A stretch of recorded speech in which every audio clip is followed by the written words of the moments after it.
Perkenalkan, nama saya Hanifah Zakia dengan NIM 00230072 dari kelas B dari kelompok B15. Oke, baik, ini aku mau ngejelasin tentang mekanisme terjadinya ereksi dan ejakulasi pada pria. Jadi, kalau ereksi itu dipengaruhinya oleh persapan parasimpatis. Ereksi ini terjadi akibat stimulus seksual, kayak rangsangan seksual. Itu dari penglihatan, dari suara, dari bau, dan stimulasi psikis. Terus diperkuat dengan laban langsung pada kulit tubuh dan pada area genital. Nah, rangsangan aferen kuatnya ini nanti akan diterima oleh nervus dorsalis penis, nanti dihantarkan ke sistem saraf pusat. Terus nanti di sistem saraf pusat ini impuls eferen akan berjalan ke bawah medulla spinalis menuju sistem parasimpatik di sakralis 2 sampai dengan sakralis 4. Nanti dalam serabut preganglionik parasimpatik, serabut tersebut bersinaps dengan neuron postganglion. Terus serabut preganglion parasimpatik bergabung dengan plexus hipogastrik inferior. Terus impuls postganglion ini akan berjalan bersama dengan arteri pudenda interna masuk ke jaringan erektil pada radix penis. Maka dia akan terjadi vasodilasi pada arteri profunda penis. Nah, sehingga terjadi peningkatan aliran darah dalam jumlah besar ke jaringan erektil, yaitu corpora cavernosa dan corpora spongiosa. Sehingga si corpora cavernosa ini akan membesar karena terdapat pengisian darah. Nah, nanti dia bakal fascia bah ini akan menekan aliran darah balik vena, sehingga nanti dia itu tetap bisa mempertahankan ereksinya. Nah, sehingga nanti penis ini akan memanjang dan diameternya membesar pada kondisi ereksi ini. Begitu. Pada fase ejakulasi, ini dia sarafannya itu sistem saraf simpatis. Nah, ada dua fase. Pertama, fase emisi. Jadi ketika terjadi klimaks, impuls aferen ini akan membawa ke sistem saraf pusat. Terus nanti impuls eferennya ini akan berjalan ke bawah medulla spinalis menuju sistem simpatik dari lombal 1 sampai dengan 3 di dalam serabut preganglionik simpatik. Lalu saraf tersebut akan bersinaps dengan neuron postganglion pada ganglia lombali 1 sampai dengan lombali 3, dan serabut lainnya bersinaps dengan ganglia truncus sympathicus bagian lombal bawah atau pelvis. Nah, terus serabut postganglionik ini akan menuju ke dari serabut postganglionik ini dia akan menuju ke tubuus epididymis, tubuus deferens, fascicula seminalis, dan prostat melalui plexus hypogastricus inferior. Nah, mereka ini akan menyebabkan kontraksi sehingga sekret akan dialirkan ke uretra pars prostatica sampai ke uretra pars sponiosa. Selanjutnya, impuls simpatis ini membuat si pinter uretra interna yang ada di kantong kemih tertutup. Hal ini agar cairan semen tidak reflux masuk ke kantong kemih, tapi masuknya terus ke uretra. Kemudian kedua, pada fase ejakulasi itu pengeluaran semen dari tubuh dari ostium uretra eksterna. Diawali dengan pengisian uretra oleh semen karena dia diisi. Terus cairannya bergabung dengan sekret dari glandula bulbo-uretralis memicu impuls pada musculus bulbocavernosus dan musculus ischiocavernosus, sehingga musculus ini akan berkontraksi, sehingga nanti ketika kontraksi ini dia menekan uretra yang menyebabkan cairan semen akan dikeluarkan dari tubuh melalui si OUE. Nah, tadi kan kita udah ngomongin tentang sekret semen. Jadi di campuran semennya ini ada kelenjar-kelenjar yang berfungsi untuk memberikan campuran kepada semennya ini. Jadi isi semennya itu gak cuma sperma doang, tapi ada sekret dari kelenjar-kelenjar ini. Apa sih kelenjarnya? Pertama, ada vesicula seminalis. Jadi vesicula seminalis ini merupakan dua buah organ berbentuk lobus yang terletak pada permukaan posterior dari vesika urinaria. Dia tuh di sisi medial vesicula seminalis ini bakal ada ductus deferens. Terus vaskularisasinya itu arterinya itu oleh arteri vesicalis inferior dan arteri rectalis media. Kalau venanya dia akan bermuara ke vena iliaca interna. Kemudian inervasinya berasal dari plexus prostaticus cabang plexus hypogastricus inferior. Nah, terus limfonodulnya itu dari nodul limfe iliaca interna. Fungsinya apa sih si vesicula seminalis? Ini menghasilkan sekret yang ditambahkan kepada cairan semen. Nah, cairan sekretnya ini dia mengandung fruktose yang berfungsi untuk menutrisi sperma dan prostaglandin yang berfungsi untuk nanti motilitas spermanya. Terus dinding vesika seminalis ini akan berkontraksi selama ejakulasi sehingga mendorong si isinya ini keluar melewati ductus ejaculatorius. Jadi nanti dia ductus deferens bertemu dengan si ductus dari vesicula seminalis ini menjadi ductus ejaculatorius, nanti keluar deh dia ke uretra. Kemudian yang kedua adalah glandula prostat. Jadi secara anatomi glandula ini terletak pada kolom vesika dan diafragma urogenital. Di antaranya gitu, di antara kolom vesika dan diafragma urogenital difiksasi oleh ligamentum puboprostaticum dan dia bermuara pada uretra pars prostatica melalui ductus prostaticus. Jadi dia punya 5 lobus, ada lobus anterior, medius, posterior, lateral dextra dan lateral sinistra. Kemudian ada 4 zona, zona tradisional, periuretral, sentral, dan periferal. Kemudian untuk vaskularisasinya, arterinya ini oleh cabang-cabang dari arteri vesicalis inferior dan arteri rectalis media. Jadi masih sama kayak si vesicula seminalis tadi. Nah, terus venanya membentuk plexus venosus prostaticus. Nah, terus nanti dia akan bermuara ke vena iliaca interna. Inervasinya oleh plexus hypogastricus inferior. Nah, nanti saraf simpatik ini yang akan merangsang otot polos prostat saat ejakulasi. Untuk limfenya itu adalah nodul limfe iliaca interni. Terus fungsinya itu dia menghasilkan cairan tipis seperti susu yang mengandung asam sitrat dan fosfatasa asam. Nah, mereka ini kan sifatnya ini alkalis, sehingga nanti dia akan menetralkan suasana asam di dalam vagina biar si spermanya tetap bisa hidup, karena kalau terlalu asam dia dead. Nah, terus ada terakhir glandula bulbo-uretralis. Secara anatomis dia terletak di dalam diafragma urogenital. Tepatnya di mana? Tepatnya di bawah musculus sphincter uretra externum. Nah, terus salurannya bermuara pada uretra pars sponiosa atau dia bilangnya uretra pars membranosa. Pars cavernosa. Pokoknya di uretra pars sponiosa. Dia ini homolog dengan glandula vestibularis mayor pada wanita. Fungsinya adalah dia ini menghasilkan sekret pada fase ereksi yang berupa cairan mukus yang berfungsi untuk pelumas saat sebelum berhubungan seksual. Begitu deh. Nah, oke. Di sini kita akan bahas tentang mekanisme fertilisasi hingga terjadinya impantasi. Jadi fertilisasi itu jadi 5-10 hari setelah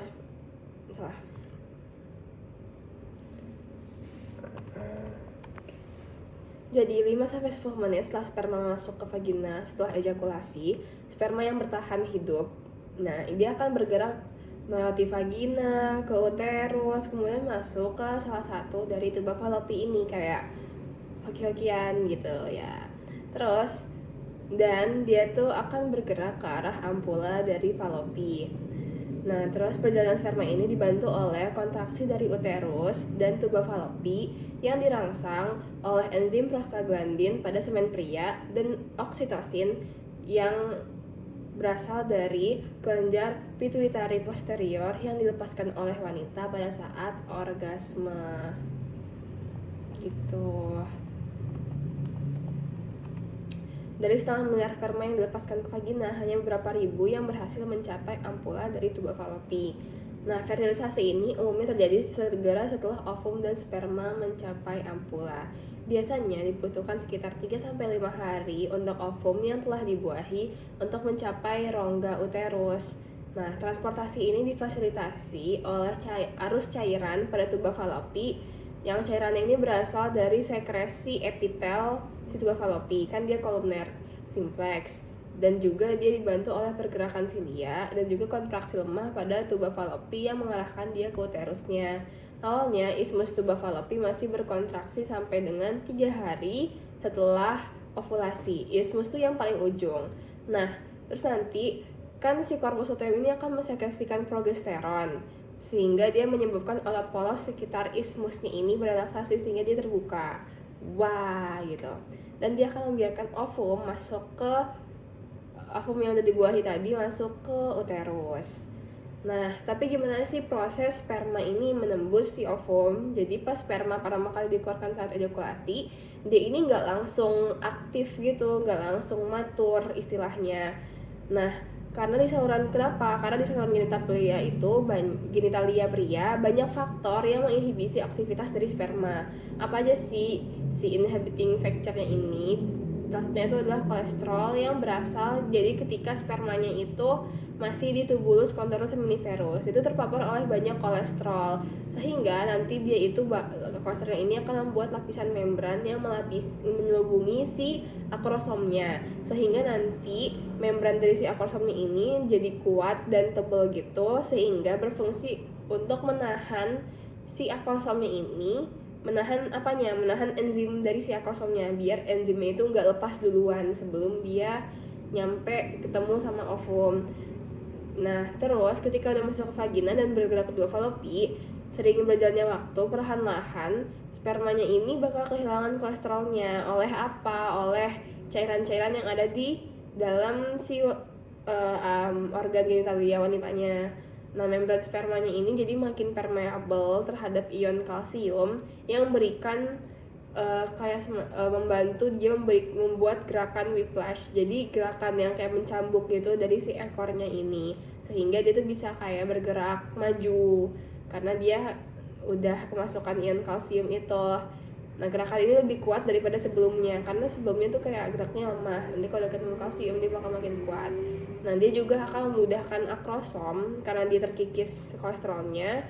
Dia itu akan memudahkan akrosom untuk nanti melepaskan enzimnya.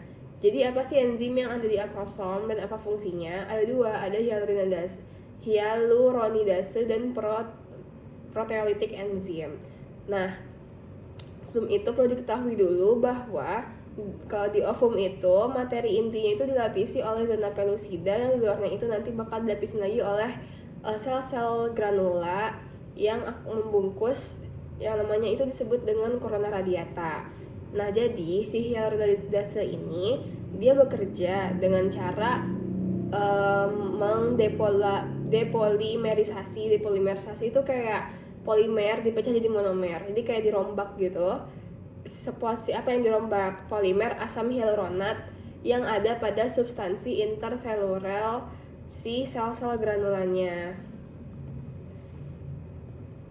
yang di corona radiatanya itu. Nah, terus sedangkan enzim proteolitik ini dia akan mencerna protein elemen yang membentuk struktur jaringan yang nempel ke ovumnya. Jadi dia tuh bakal mencerna si protein yang membentuk struktur dari si membran tisunya ini. Nah, setelah spermanya sampai ke zona pellucida, si akrosom ini akan lanjut dan melepas semua enzimnya sehingga membuka jalan untuk materi inti sperma masuk dan bergabung dengan materi inti si ovum. Jadi bertemulah nanti 23 kromosom ibu dan 23 kromosom ayah. Salah satunya itu ada, dari 23 itu salah satunya ada kromosom seks. Nah, nanti dia akan membentuk 46 kromosom atau 23 pasang kromosom manusia yang udah komplit. Udah deh, terjadilah proses fertilisasi. Nah, terus kita mulai masuk ke implantasinya gimana. Jadi nanti zigotnya ini akan, kan apa sih yang udah dibuat, ovum yang udah dibuat itu namanya zigot. Dia ini akan belah menjadi 2 sel, kemudian belah lagi jadi 4 sel, jadi 8 sel, dan terus berlanjut hingga 16 sel. Fase ini disebut dengan cleavage. Nah, durasi dari fase ini tuh berlangsung cepat, biasanya dalam hitungan jam, dan tidak meningkatkan ukuran keseluruhan embrio. Jadi ukurannya sama, cuman sel dalamnya itu bakal terus pecah. Tipe pembelahannya juga ini melalui pembelahan mitosis. Jadi pembelahan inti sel dan pembagian materi genetik secara identik ke sel anak gitu. Nah, hasil akhirnya fase cleavage ini berakhir dengan terbentuknya struktur bola padat yang terdiri dari 16 sampai 32 sel yang disebut dengan morula. Nah, jadi setelah fase morula, fase berikutnya adalah fase blastula, yang mana morula ini akan terus membelah dan membentuk sekitar 100 sel. Dengan jumlah sel yang banyak ini, mereka akan membentuk rongga-rongga di dalamnya yang disebut dengan blastula. Jadi blastula itu apa? Itu udah punya rongga di dalamnya gitu. Oke. Nah, kalau udah jadi blastula, barulah dia ini bakal terimpantasi. Jadi, gimana sih fase impantasinya? Si blastula tadi, si blastokis tadi yang udah dia bakal tertahan di rongga uterus selama kurang lebih 1-3 hari sebelum impantasi ke endometrium. Maka dari itu, implantasi ini terjadi pada hari ke-5 sampai dengan 7 setelah pembuahan, fertilisasinya itu. Implantasi merupakan hasil kerja dari sel trofoblast yang berkembang di permukaan blastokista. Jadi di blastokis ini ada sel trofoblast. Nah, sel-sel ini akan mensekresikan enzim proteolitik yang nantinya akan mencerna atau meluruhkan sel-sel di endometrium. Jadi dia bakal meleleh gitu, kayak liquefied. Tuh, terus setelah jadi implantasi sel trofoblast dan gabungan sel dari blastokis dan setelah jadi implantasi sel trofoblast dan gabungan sel blastokis dan juga si endometrium ini dia akan berproliferasi atau membelah dengan cepat dan sehingga dia dapat membentuk plasenta dan berbagai membran-membran kehamilan. Begitu deh, selesai. Oke, sekarang kita akan bahas tentang perjalanan urin di dalam traktus urinarius. Jadi urin ini dia awalnya dari mana? Dari pembuluh darah yang akan nanti difiltrasi di glomerulus. Habis itu dia bakal pergi ke TKP atau tubulus contortus proximal, terus ke ansa Henle atau lengkung Henle, dan terus ke tubulus contortus distal. Setelah dari tubulus contortus distal dia bakal ke tubulus collectivus, barulah ke ductus papillaris yang ada di papilanya itu, di papilla renalis. Nah, habis itu jadikan urinnya, karena ductus papillarisnya ini banyak, beberapa ductus papillaris ini kemudian akan bergabung menjadi calyx minor. Beberapa calyx minor akan bergabung menjadi calyx mayor, dan beberapa calyx mayor akan bergabung lagi menjadi pelvis renalis. Nah, udah deh, setelah itu urin. Nah, itu yang setelah perjalanan dari si urin ini ke ginjal, ya pada ginjal, dari korteks sampai ke medulanya. Itu perjalanannya. Habis itu kalau sampai di pelvis renalis, urin ini akan disalurkan ke ureter. Nah, setelah dari ureter, dia kan turun nih, dia bakal ditampung di vesika urinaria. Kemudian ketika ketika si ureter ini memasuki vesika urinaria, dia memasuki secara menyilang. Kenapa? Agar mencegah reflux atau biar dia nggak balik lagi ke atas. Nah, setelah itu urin kan udah ditampung di VU. Kemudian urin ini nggak bakal langsung dikeluarkan ke uretra, tapi ditampung dulu. Tunggu si VU-nya ini penuh, barulah dia akan jadi mekanisme si pengeluaran urinnya ini. Nah, bedanya di cowok dan perempuan itu cuma di uretranya. Kalau di cowok itu uretranya panjang dan juga dia dilalui oleh cairan semen atau cairan ejakulasinya. Sedangkan kalau pada perempuan dia cuma dilalui urin doang. Oke. Kemudian gimana sih mekanisme dari proses berkemih ini? Jadi persarafan apa sih yang mengontrol proses kita berkemih? Jadi ketika kita pengen ngeluarin si urinnya ini, kan dia itu ada namanya musculus detrusor pada vesika urinaria. Nah, musculus detrusor ini dia ini ketika kita pengen ngeluarin urin atau berkemih, dia itu bakal berkontraksi sehingga dia mengecil, dia keluar, push gitu kan. Nah, terus ketika dia keluar, kan di vesika urinaria ini nanti ada musculus sphincter uretra internum dulu, baru bukan yang externum tapi yang internum dulu, yang dekat sama vesika urinaria. Nah, kalau dia lagi nampung, berarti dia kan ditutup ya, kayak balon aja, biar dia tetap ngembung, dia diikat bawahnya. Tapi kalau dia pengen dikosongin, dia harus dibuka. Nah, ketika kita berkemih ini, kan ada musculus detrussornya, dia berkontraksi, mengecil.